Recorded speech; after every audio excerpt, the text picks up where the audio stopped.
আজকে ভারতীয় দালাল, হাসিনার দালাল ও আওয়ামী দালালদের যারা এখনো বাংলাদেশে বসে বিশেষ করে সংবাদপত্র মিডিয়াতে যা তৎপর, তাদের একটু আজকে বিবস্ত্র করব।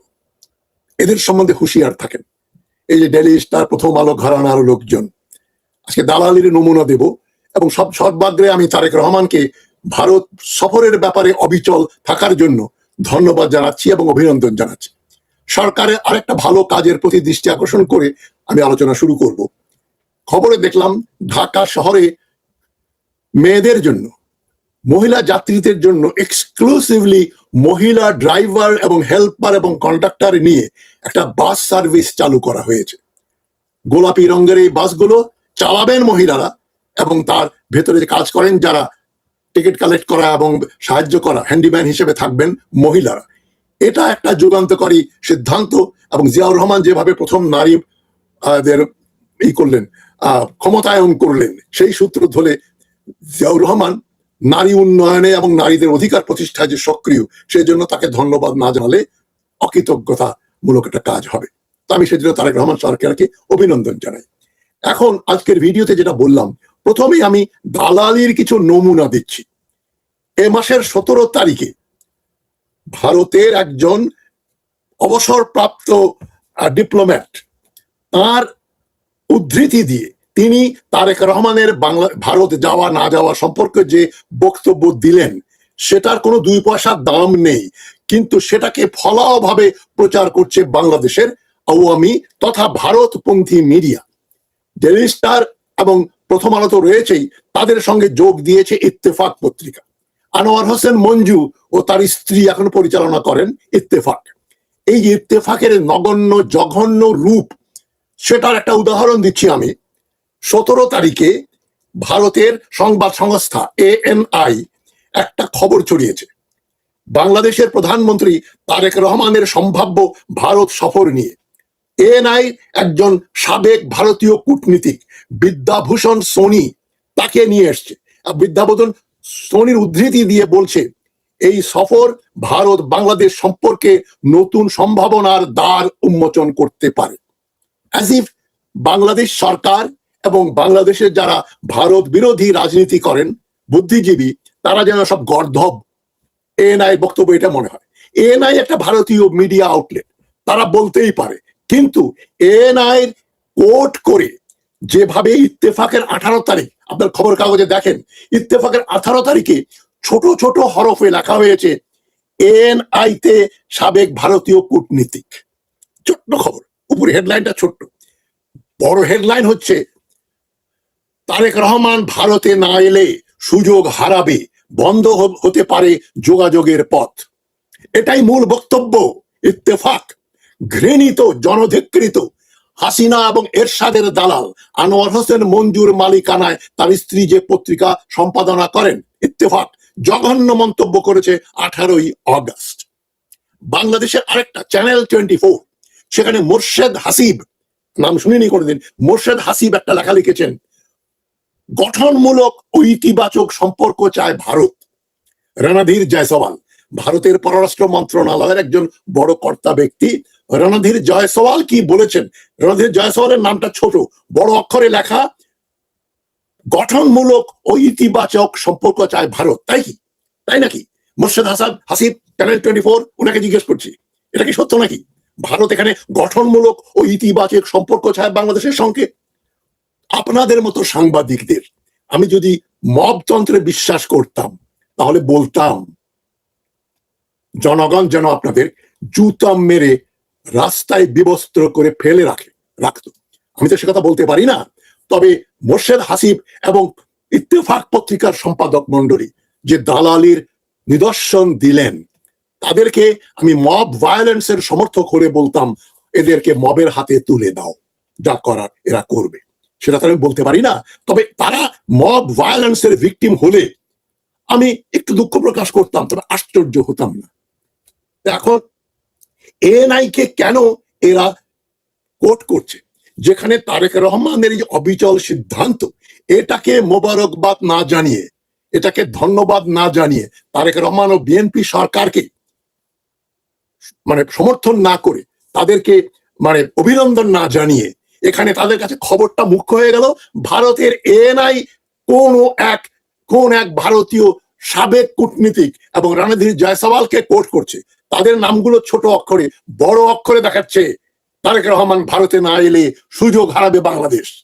আর গঠনমূলক ঐতিবাচিক সম্পর্ক চায় ভারত। কে বলছেন? রণধীর জয়সওয়াল। জয়সওয়ালের খেতাপুরি আর ওই সোনিরও খেতাপুরি, যেটা কথ্য ভাষায় বলা যায়। বাংলাদেশ যখন তারেক রহমানের নেতৃত্বে একটা নতুন পথে হাঁটছে, সেই সময় যারা এই সরকারের মানে মিথ্যা অভিযোগ এনে সমালোচনা করে, ধরে রাখবেন তারা আওয়ামী ভারতে সুপারুস্তম। এরা লুকিয়ে লুকিয়ে, এরা আসলে ভারতের বন্ধু। ভারত কত শক্তিধর এ একটা বয়ান আমি বলেছি। কিন্তু যারাই বলে দেশে বা বিদেশে বসে ভারত কিন্তু রংপুর কেটে দিয়ে ওদের হাতে নিয়ে নেবে চিকেন নেক বাড়ানোর জন্য, চিকেন নেককে চড়া করার জন্য, এটা হচ্ছে যারা মিলিটারি স্ট্র্যাটেজি বোঝেন না, যুদ্ধ বিগ্রহ বোঝেন না, আধুনিক যুদ্ধের সম্বন্ধে কোনো ধারণা নেই, অথবা তারা ভারতের পা চাটা দালাল, ভারতের পয়সা তারা চলেন, বা ভারত যাতে সুবিধাজনক অবস্থানে থাকে, বাংলাদেশিরা যেন ভারতকে ভয় করে, এই বয়ান হচ্ছে সেই বয়ান। এই দুটোই ইত্তেফাক, চ্যানেল 24 এবং সে সমস্ত বড় বড় ইউটিউবার যাদের একজন নাসিরউদ্দিন পাটোয়ারিকে স্বরাষ্ট্রমন্ত্রী বানিয়ে দিয়েছিলেন। তুমি আমার স্বরাষ্ট্রমন্ত্রী হবা, তারপরে তোমার আমি বুঝাইয়া দিব কিভাবে দেশ চালাইতে হয়। এই ধরনের ভারত বন্ধু সাংবাদিক বা যারা অ্যানালিস্ট, তাদের একটা এজেন্ডা আছে। আর ইত্তেফাক পত্রিকা বলেন, চ্যানেল 24 বলেন, প্রথম আলো বলেন, ডেইলি স্টার বলেন, এবং বাংলাদেশের অধিকাংশ মিডিয়া আউটলেট আওয়ামী তথা ভারতের দালাল। এএনআই রিপোর্ট অনুযায়ী সাবেক কূটনীতিক বিদ্যাভূষণ সোনি বলেছেন, তিস্তা নদী, রোহিঙ্গা সমস্যা সহ অনেক অমীমাংসিত ইস্যু রয়েছে। অ্যাজ ইফ ভারত সেগুলো করে দাম দিয়েছে। 2011 সালে যখন মনমোহন সিং প্রধানমন্ত্রী ছিলেন, তখন আমরা শুনলাম ভারতপন্থী মিডিয়ার কাছেই বাংলাদেশে বসে যে মনমোহন সিং আসছেন, তিস্তার পানি দিয়ে দেবে। মনমোহন ঢাকায় এসে কি বললেন মনে আছে? তিনি বললেন, আমার কেন্দ্রীয় সরকার তো তিস্তা নদীর পানি বাংলাদেশকে দিতে রাজি ছিল, তবে পশ্চিমবঙ্গের মুখ্যমন্ত্রী মমতা ব্যানার্জি এর ঘোর বিরোধী, তিনি তিস্তার পানি পশ্চিমবঙ্গের জন্য চান, তাই আমাদের হাত পা বাঁধা। এটা বলল ওই বদমাইশ মনমোহন সিং। আপনি ভারতে কংগ্রেস বা বিজেপি বা যে সরকারি ক্ষমতায় থাকুক না কেন, মূলত এটা হচ্ছে মূল মন্ত্র, মূলত মনে রাখবেন, ভারতের কোন সরকার, ভারতের কোন রাজনৈতিক দল, ভারতের কোন রাজনৈতিক ব্যক্তিত্ব আর যাই হোক বাংলাদেশ ও পাকিস্তানের বন্ধু নয়। ভারত বাংলাদেশের একটা শত্রু রাষ্ট্র। এটা যদি বুঝতে না পারেন, মৌলানা ভাসানী যেটা বলেছিলেন যে ভারত যে বাংলাদেশের সবচাইতে বড় শত্রু, এটা বুঝতে না পারলে তোমার সমস্ত জীবন ব্যর্থ, রাজনীতি ব্যর্থ, লেখাপড়া ব্যর্থ, চাকরি বাকরি ব্যর্থ। কারণ বাংলাদেশের সার্বভৌমত্ব সবচাইতে দরকারি ব্যাপার। দ্রব্যমূল্য, তেল, গ্যাস, ইলেকট্রিসিটি এগুলো আসবে তখন যখন বাংলাদেশ বলে একটা স্বাধীন দেশ টিকে থাকে। আমরা তো অলরেডি আদানির কাছে দাসত্ব চুক্তি হাসিনার মাধ্যমে বাংলাদেশ সাইন করেছে। তারা বিদ্যুৎ দেবে, তারা বিদ্যুতের বর্ধিত দাম আদায় করবে। এই কুইক রেন্টাল নামে যে কাজগুলো হাসিনা করেছেন, হাজার হাজার কোটি টাকার এখানে বরখেলাপ হয়েছে, হাজার হাজার কোটি টাকা বানিয়েছে সিঙ্গাপুরে বসে থাকা এবং এই দুর্বৃত্ত এবং এই হাসিনা সরকারের লোকজন, এই সাংবাদিক বৃন্দ তাদের দালালি করছে। সুতরাং রোহিঙ্গা সমস্যার ভারত কি সমস্যা সমাধান করেছে? রোহিঙ্গারা এসেছে এখানে কবে?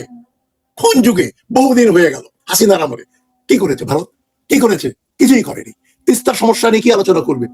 তিস্তার প্রজেক্ট কি তাদেরকে দেওয়া হবে? তিস্তা প্রজেক্ট যেহেতু বিএনপি সরকার, তারেক আমাদের সরকার চীনকে দেওয়ার ব্যাপার আগ্রহী, সেই জন্য এখন নতুন ধোয়া তোলা হচ্ছে যে তিস্তা নদীর সমস্যা, রোহিঙ্গা সমস্যা সহ অনেক অমীমাংসিত ইস্যু আছে, সেগুলো ভারত এর সঙ্গে সম্পর্ক ভালো না হলে ভারত সেখানে করবে না। কেন বাবা? তারেক রহমানের তোমার দেশে যেতে হবে কেন? ভারত যদি এতই বাংলাদেশের বন্ধু সুহৃদ হয়, তাহলে তো তিস্তা নদীর পানি ছেড়ে দিক, তারা এই রোহিঙ্গাদের ফেরত যাওয়ার ব্যাপারে একটা রোল প্লে করুক, তারা এখানে পুশিন বন্ধ করুক, ভারতীয় মুসলমান নাগরিকদেরকে জোর করে বাংলাদেশে ঢোকানো বন্ধ করুক, বাংলাদেশের হাসিনাকে ভারতে রেখে তাকে বাংলাদেশ বিরোধী বক্তব্য দেওয়া থেকে বিরত রাখা হোক। এবং সরকার যেটা দাবি করেছেন, আমি খুবই খুশি, তারেক রহমানের সরকার সর্বপ্রথম, যেটা ইউনিট সরকারও করেনি, হাসিনাকে বিনা বাক্য ব্যয়ে বাংলাদেশে প্রত্যর্পণ করতে হবে। প্রত্যর্পণ চুক্তি হয়েছে 2013 সালে। ওই চুক্তি অনুযায়ী ভারত যদি হাসিনা ও তার দোসরদের বাংলাদেশে ফেরত না দেয় তাহলে ভারতে তারেক রহমান যাবেন না। এবং এর আরেকটা ব্যাপার হচ্ছে, তার মানে ভারতের সঙ্গে আমরা কূটনৈতিক যে টানাপোড়েন তৈরি হয়েছে ওটাকে দীর্ঘায়িত করব, ভারতের সঙ্গে আমরা সকল রকম সম্পর্ক ছিন্ন করব।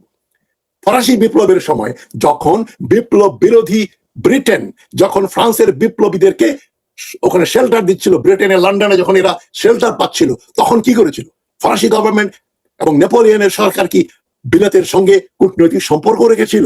রাখেনি। তখন বিলাত, ইংল্যান্ড ছিল ফ্রান্সের দুশ্মন নাম্বার 1, প্রধান শত্রু। তাদের সঙ্গে যুদ্ধের সম্পর্ক, তাদের সঙ্গে কোনো কূটনৈতিক সম্পর্ক থাকতে পারে না। ভারতের সঙ্গে আমাদের যুদ্ধের সম্পর্ক হবে। আমি আপনাদের আমার ক্ষুদ্র জ্ঞানে বলে দিচ্ছি, আমি আগেও বলেছি, ভারত কোনোদিনও কোনোদিনও কোনোদিনও জীবনেও কোনোদিনও বাংলাদেশের বিরুদ্ধে সৈন্য মোতায়েন করে বাংলাদেশের 1 ইঞ্চি জায়গা দখল করতে পারবে না। ভারত চীন এবং পাকিস্তান সীমান্ত থেকে এবং তার কাশ্মীরে, যেখানে ভারতের 5 লক্ষের উপর সৈন্য রয়েছে, স্বাধীনচেতা কাশ্মীরিদের আন্দোলন বন্ধ করার জন্য এই লক্ষ লক্ষ সৈন্য কাশ্মীর থেকে, পাকিস্তান ফ্রন্ট থেকে এবং চাইনিজ ফ্রন্ট থেকে সরিয়ে বাংলাদেশের বর্ডারে মোতায়েন করবে। রংপুর কেটে নিয়ে যাবে, রংপুর বিভাগ। ভারতকে পুনর্জন্ম নিলেও সেটা সম্ভব হবে না, পারবে না। ভারত আক্রমণ করলে বাংলাদেশের 10 ডিভিশন সেনাবাহিনী এবং বিমান বাহিনী এবং যে আমাদের নৌবাহিনী আছে সেটাকে ভারত মোকাবেলা করতে হলে তাকে আরো ডবল সৈন্য সংখ্যা নিয়ে আসতে হবে। 20 ডিভিশন সৈন্য মোতায়েন করতে হবে আমাদের 10 ডিভিশন সৈন্যকে পরাজিত করার জন্য। আর 18 কোটি জনগণ ভারতকে প্রতিরোধ করবে। এটা 71 সাল না, 1971 সালে বাংলাদেশের জনগণ ভারতীয় সৈন্যদের, ভারতীয় প্যারাট্রুপারদের ওয়েলকাম করেছিল। এখন তারা লাঠি হাতে তাদের পেটাবে এবং তাদের বর্ডার থেকে বের করে দেবে। সুতরাং ভারত কোনোদিনও বাংলাদেশ দখল করতে পারবে না। এবং ভারতের সঙ্গে আমাদের সম্পর্ক খারাপ হলে বাংলাদেশের উন্নতি ছাড়া, বাংলাদেশের ভালো ছাড়া খারাপ কিছু হবে না। তবে ইত্তেফাক পত্রিকা বলেন, চ্যানেল 24 বলেন, তারা ভারতীয় বয়ানটাকে বড় বড় ব্যানার বাড়িয়ে এত বড় বড় অক্ষরে তারা হেডলাইন করছে। এই পত্রিকাগুলোর বিরুদ্ধে ব্যবস্থা গ্রহণ করা উচিত। সরকার না পারলেও জনগণের উচিত ইত্তেফাক পত্রিকা প্রকাশ্যে পুড়িয়ে দেওয়া, আগুন দিয়ে পুড়িয়ে দেওয়া। এবং ইত্তেফাক, চ্যানেল 24, প্রথম আলো, ডেইলি স্টার এবং যারা যারা ভারতের এই যে সোনিকে উদ্ধৃত করে বড় হেডলাইন দিয়ে খবর করেছে, ওই সমস্ত পত্রিকা বাংলাদেশে বন্ধ করে দেওয়া হচ্ছে। এবং এই ব্যাপারে সরকার বন্ধ করতে পারে না, জনগণ পারে। জনগণ যদি ওই সমস্ত পত্রিকা সাবস্ক্রাইব করা বন্ধ করে দেয় তাহলে তাদের 12টা বাজবে। আমি মনে করি ইত্তেফাক, চ্যানেল 24 এদেরকে বয়কট করুন। ঢাকা চায় শেখ হাসিনাকে ফেরত পাঠানো এবং ওসমান হাদি হত্যাকাণ্ডের অভিযুক্তদের প্রত্যর্পণ। ভারত এখনো সেই বিষয়ে কোনো ইতিবাচক পদক্ষেপ নেয়নি। একদিকে এই যে সোনি, আরেকদিকে জয়সওয়াল বাংলাদেশ বিরোধী বক্তব্য দিচ্ছে যে তোমাদের কিন্তু ভারত না হলে চলবে না। খুব চলবে। বাংলাদেশ তোমাদের সঙ্গে বৈরিতা করলে, সম্পর্ক খারাপ করলে তোমাদের আরেকটু মাথা ব্যথা বাড়বে। একদিকে পাকিস্তান, আরেকদিকে চীন, আর পূর্ব দিকে বাংলাদেশ। এই 3টা শক্তিকে মোকাবেলা করার মতো সাহস মোদির ভারতের নাই। তারা তাদের বহু এলাকা ছিন্ন ভিন্ন হয়ে যাবে, চিকেন নেক কাটা হয়ে যাবে এবং আসাম, মেঘালয়, 7 সিস্টার্স তাদের হাত ছাড়া হয়ে যাবে। সুতরাং তাদেরকে বাংলাদেশ দরকার, বাংলাদেশকে ভারতের দরকার নেই। এই কথাটাই তারেক রহমানের সরকার জানিয়ে দিয়েছে। কিন্তু দালালি করছে তাদের এই যে দালাল সাংবাদিক বৃন্দ, বাংলাদেশের বুদ্ধিজীবী বৃন্দ। হাসিনাও চলে গেছে, আওয়ামী লীগ শেষ হয়ে গেছে। যারা এখনো স্বপ্ন দেখে আওয়ামী লীগ আবার ক্ষমতায় আসবে, হাসিনা ফিরে আসবে, তাদেরকে আমি গর্ধপ্য বলি। তারপরে তারা এত দুর্বল, মানে ষড়যন্ত্রকারী, এত নগণ্য ষড়যন্ত্রকারী যে এরা এখনো বুঝতে পারছে না এদের কোনো সমর্থন বাংলাদেশে নেই। কদিন আগে শামীম ওসমান একটা মিটিং করেছিল, বোধহয় কানাডাতেই হবে, অটোয়াতে হবে। সে মিটিং এ 10-12 জন লোক হয়েছিল, কয়েকশো চেয়ার ছিল, সবগুলো চেয়ার খালি। মানে বিদেশেও বাংলাদেশি বংশোদ্ভূত যারা আছেন, এক্সপ্যাট্রিয়েট বাংলাদেশি ডিয়াসপোরা, তারা পর্যন্ত আওয়ামী লীগের কোনো সভায় যান না। তাদের কোনো সমর্থন নেই। আওয়ামী লীগ, যেটাকে ইংরেজিতে বলে অ্যাজ ডেড অ্যাজ মাটন, খাসির মাংসের মতো, এটা মরা জিনিস। এটা কোনো ছাগল না, মরা ছাগল। তাদেরকে জীবনেও তাজা করা যাবে না। এটা আওয়ামী লীগেররা না বুঝলেও আপনারা তো বুঝেন, আপনারা প্রতিবাদ করেন। এই যে ইত্তেফাক যেটা করলো, চ্যানেল 24 যেটা করলো, কেন তারেক রহমানকে বারবার ভারত গেলে আমাদের উপকার হবে এই কথাগুলো, ভারতীয়দের মানে মুখ দিয়ে শোনা কথাগুলো আমাদের এখানে কেন বড় করে প্রচার করা হবে? এএনআই একটা প্রাইভেট কোম্পানি, প্রতিষ্ঠাতা প্রেম প্রকাশ বর্তমানে তাদের পরিবারের নিয়ন্ত্রণে। Sanjeev Prakash CEO, Smita Prakash editor in chief, Reuters এর কিছু শেয়ারস আছে এএনআই। মূলত একটা পরিবার নিয়ন্ত্রিত, মানে প্রকাশ পরিবারের নিয়ন্ত্রণে একটা প্রাইভেট কোম্পানি। সেই প্রাইভেট কোম্পানি তাদের নিয়ে এসে কি বক্তব্য দিল সেটা বাংলাদেশের প্রধান পত্রিকা ইত্তেফাক, চ্যানেল 24 হেডলাইন করে ভারতের পক্ষে দালালি করবে খুব প্রচ্ছন্ন ভাবে, সেটা আমরা মেনে নিতে পারি না। আমার অনুষ্ঠান যারা দেখছেন তারা একটু সক্রিয় হন, আপনারা চাপ সৃষ্টি করেন, আমার এই কথাগুলো শেয়ার করেন, যাতে ইত্তেফাক বর্জন করা হয়, চ্যানেল 24 বর্জন করা হয়, এবং যারা যারা এএনআই এই উদ্ধৃতি দিয়ে বড় বড় ব্যানার করে খবর করবে তাদেরকে চিহ্নিত করে দেন যে এরা আওয়ামী ভারতীয় দালাল, এদেরকে বর্জন করুন। আমরা এএনআই কে বর্জন করতে পারি না ভারতের, কিন্তু আমরা চ্যানেল 24, ইত্তেফাক, প্রথম আলো, ডেইলি স্টার এবং ওই ঘরানার যত পত্রিকা আছে সবগুলোকে আমরা বয়কট করতে পারি। নয়াদিল্লিতে বসে যে কনস্পিরেসি করা হচ্ছে, যে এই যে খবরগুলো দেওয়া হচ্ছে যে বাংলাদেশ কিন্তু গেল, তোমাদের অবস্থা খারাপ, তোমরা ভারতের সঙ্গে সম্পর্ক খারাপ করো না, এটাই হচ্ছে মূল বিষয়, তাদের থিসিস। এটাকে আমরা মান্য করি না, বর্জন করি, এটাকে বাংলাদেশ বিরোধী বলে আমরা অভিহিত করি। এখানে আরো স্পষ্ট অভিযোগ, এএনআই বারবার এমন থিঙ্ক ট্যাঙ্ক ও বিশেষজ্ঞ উদ্ধৃত করেছে যারা বাস্তবে নেই বা অনেক আগেই বন্ধ হয়ে গেছে। তারা ফেক নিউজ করছে এবং অধ্যাপক ও বিশেষজ্ঞ এ সমস্ত নাম দিয়ে ভারতীয় মিডিয়া, কলকাতার মিডিয়া, দিল্লির মিডিয়া খবর দিচ্ছে বাংলাদেশে গেল, তোমাদের সঙ্গে ভারত না থাকলে তোমরা শেষ হয়ে যাবে। আসলে ব্যাপারটা পুরোটা উল্টো। ভারতের পক্ষে যাওয়ার জন্যই কিন্তু হাসিনা পত্র পাঠিয়ে বিদায় হয়ে গেল আগস্ট 5 তারিখে। আমি জুলাই মাসের শেষ সপ্তাহে বলেছিলাম যে হাসিনার দিন কিন্তু ফুরিয়ে আসছে। জুলাইয়ের প্রথম দিকে বলেছিলাম, 1 মাসও লাগেনি। চীনকে রাগিয়ে বাংলাদেশ টিকতে পারবে না, ভারতের পকেটে গেলে বাংলাদেশ সরকার টিকবে না। সুতরাং প্রশ্ন থেকেই যায়, একটা সংবাদ সংস্থা যদি বারবার ভুয়া সূত্র ব্যবহার করে তাহলে তাদের রিপোর্টকে আমরা কেন নির্ভরযোগ্য মনে করব? তাই না, শুধু তাই না, কেন আমাদের মূলধারার মিডিয়া তাদের কথা প্রকাশ করব? সুতরাং এখানেই সবচেয়ে বড় সতর্কতা। বাংলাদেশের কিছু মূলধারার গণমাধ্যম ভারতীয়দের দালালি করছে, এ কথা বারবার আমি রিপিট করছি যাতে আপনাদের জিনিসটা মনে থাকে। তারেক রহমান ভবিষ্যতে যেতে পারেন, এটা আবার পররাষ্ট্র মন্ত্রণালয়ের একজন কর্মচারী অফিসারের কথাটা বলেছেন। আমি সন্দেহ করি তিনিও ভারতের দালাল এবং আওয়ামীদের দালাল। সুতরাং এই ফরেন অফিসেও তাদের লোক রয়েছে, তারা বলতে চায় বাংলাদেশে তারেক রহমানকে ভারতে যাওয়া হতে পারে এবং যে কোনো সময় হয়তো সময় নির্ধারণ করা হবে। এ ধরনের বক্তব্য তো তারেক রহমানের কাছ থেকে আসেনি যে আমরা পরে ডেট ফেট ঠিক করবো। তারেক রহমান বলে দিয়েছেন যতদিন হাসিনা ভারতে থাকবে, হাসিনাকে ফেরত দেওয়া না হবে, যে সমস্ত লোক আওয়ামীরা ভারতে আশ্রয় গ্রহণ করেছে তাদের ফেরত দেওয়া না হবে, ততদিন আমরা ভারতে আমার যাওয়া আসা, ভারতের সঙ্গে সম্পর্ক রাখার কোনো অবকাশ নেই। আমি বক্তব্য শেষ করার আগে বলছি, আমার অনুষ্ঠানে অ্যাম্বাসেডর মারুফ জামান, যিনি আয়না ঘরে ভিকটিম ছিলেন, তিনি বলেছিলেন আমার এই চ্যানেলে যে অবিলম্বে ভারত থেকে বাংলাদেশের হাই কমিশনারকে ফেরত নিয়ে আসা উচিত এবং তাদের সঙ্গে শুধুমাত্র নামকে আস্তে একটা ডিপ্লোম্যাটিক সম্পর্ক থাকবে ভিসা ইস্যু করার জন্য, আর কোন রকম কনসুলেট সার্ভিস থাকবে। তো ভারতের বিভিন্ন জায়গায় যে আমাদের কনসুলেট আছে এবং বাংলাদেশের বিভিন্ন জায়গায় যে ভারতের কনসুলেট আছে ওগুলো বন্ধ করে দেওয়া উচিত এবং ভারতের সঙ্গে ব্যবসা বাণিজ্য যত শীঘ্র সম্ভব বন্ধ করে দেওয়া উচিত। হাসিনার সময় যখন ভারতীয় পণ্য বর্জন আন্দোলন ডাক দেওয়া হয়েছিল, আমি বিরোধিতা করেছিলাম যে হাসিনা সরানো হচ্ছে নাম্বার 1 পয়েন্ট। তখন অনেকেই বললো আমি নাকি ভারতপন্থী, একজন বললো উনি তো ভারতে জন্ম তাই উনি ভারতপন্থী। এরা হচ্ছে সব ভারতের দালাল, যারা যারা সেদিন আমার ভারতীয় পণ্য বর্জন আন্দোলন বিরোধিতা করার জন্য আমাকে ভারতীয় দালাল বলেছিল, তাদেরও আমি একজোট নিতে চাই। তারা বলুক ভারতীয় পণ্য তারা বর্জন করলো না কেন, করতে পারলো না কেন। এখন ভারতীয় পণ্য বর্জনের আগে ভারতের সঙ্গে কূটনৈতিক সম্পর্ক পারলে ছিন্ন করা উচিত এবং তারেক রহমানের কোনো মূল্যেই কোনোভাবেই ভারতে সফর করার সিদ্ধান্ত নেওয়া উচিত না। যদি তারা সেটা করে আমি তার ঘোর বিরোধিতা করব। যারা বলেন আমি বিএনপির দালাল, আমি কারো দালাল নই, আমি